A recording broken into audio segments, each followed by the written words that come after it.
Okay, so today is October the 21st, and tomorrow, October the 22nd, I appear in Provincial Court of Ontario, and that is going to be in Ottawa, 10 o'clock, courtroom number 13.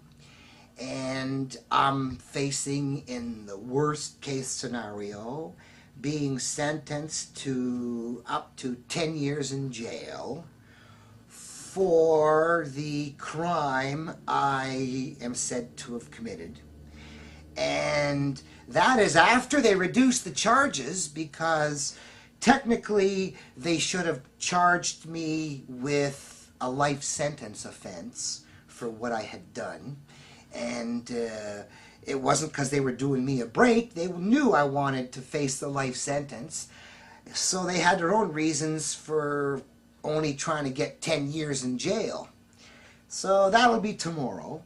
And that stems from what may have been the most unusual drug bust in Canadian, if not world history.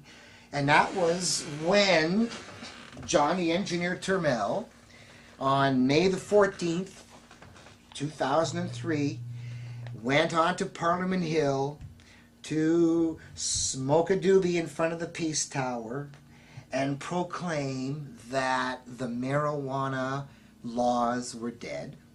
This is the order I want you to sign that says we agree the law died on Terry Parker Day, and we order that we fix the MMAR, which now makes prohibition no longer invalid in its full force and effect. Say it so we can appeal it.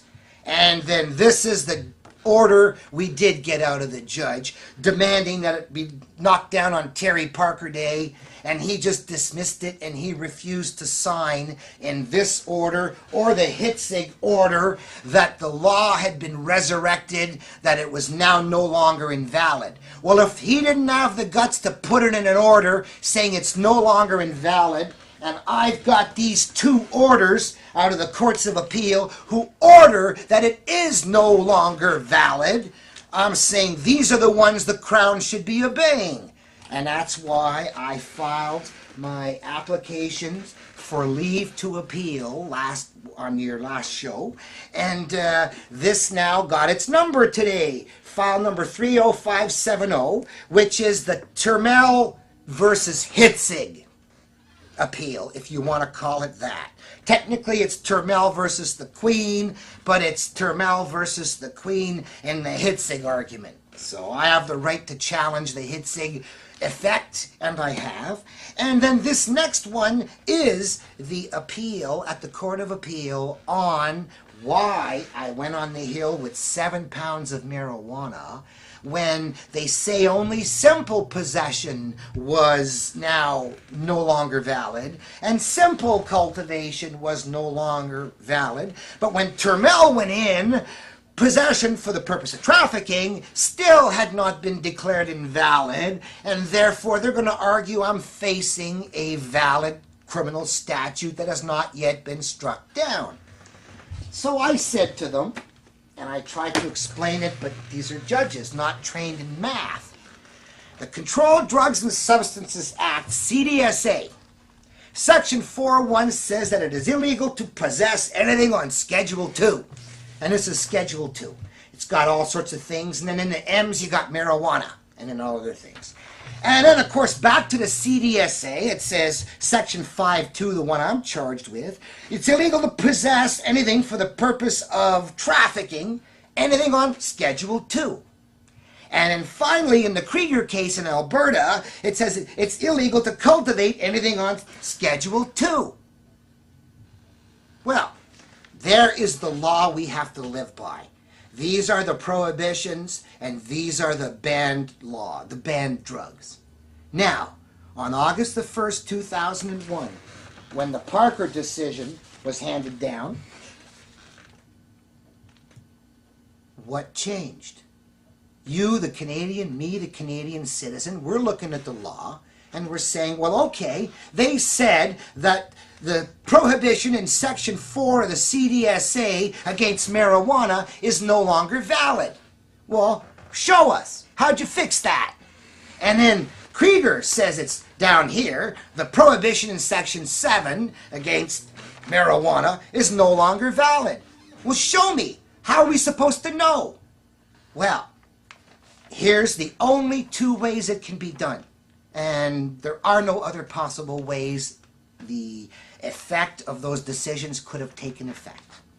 Either they would have amended it to say it's now illegal to possess anything on Schedule 2 except marijuana, and they should have said it's illegal to cultivate anything on Schedule 2 except marijuana, and it's illegal to possess for the purpose of trafficking anything on Schedule 2 except marijuana.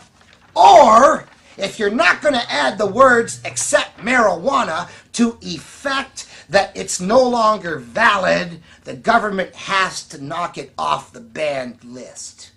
And since they failed to change the legislation to give effect to the court's invalidations, knocking it off the list was the only possible way the effect could have taken place.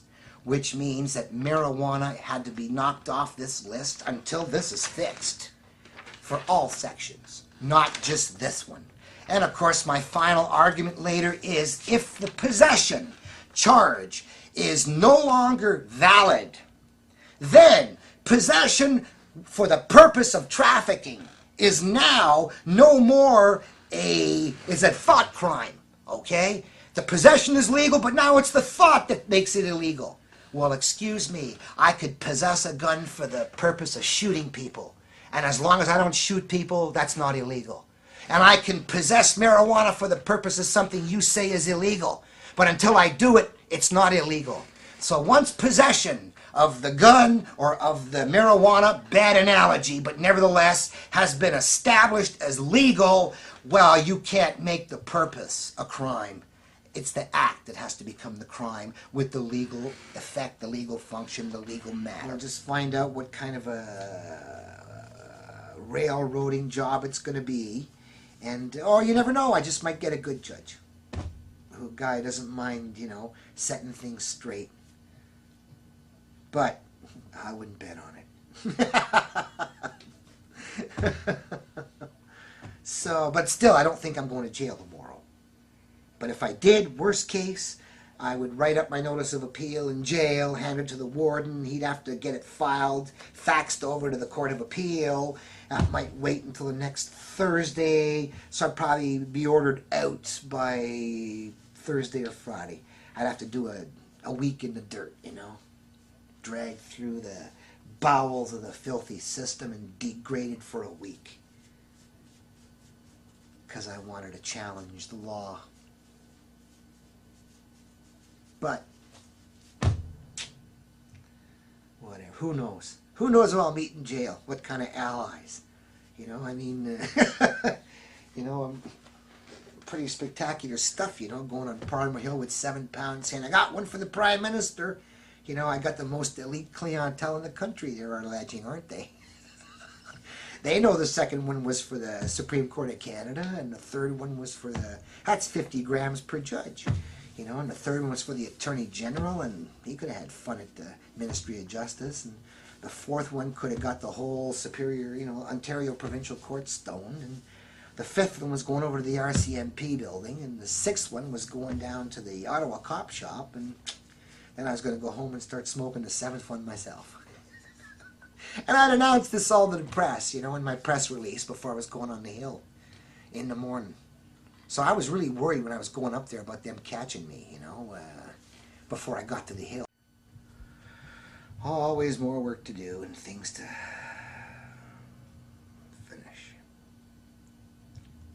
Alright, that's it basically, eh? It's always scary, you know, when you walk it in, you could walk out in chains.